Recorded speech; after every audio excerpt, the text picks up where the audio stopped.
flush with the floor. At this point, you want to check if your actual drain works properly. So you want to connect your garden hose with a special adapter to your shower arm and then run some water just to make sure everything functions the way it's supposed to. In this case, I'm gonna use slightly different approach because the concrete is nice and level and the pipes that comes out of it is nice and level. That means we don't have to dig a little bit deeper to kind of straight out the pipe, so it makes our life so much easier if it's done right.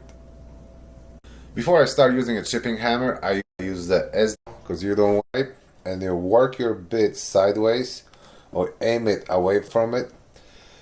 That case, in the concrete breaks off in a bigger chunks or smaller pebbles. When I'm working with a jackhammer, I use an air purifier and a vacuum to control the dust.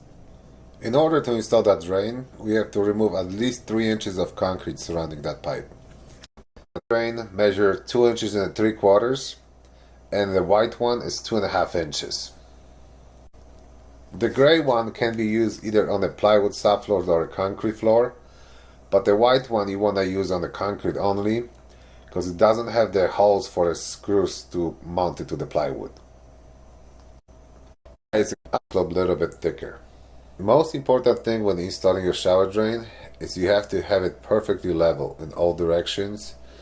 If the drain sits out of level and you don't have the silicone between the shower pan liner and the drain, water might simply leak out of it. Then I use a clear cement and an all-layer cement on the pipe.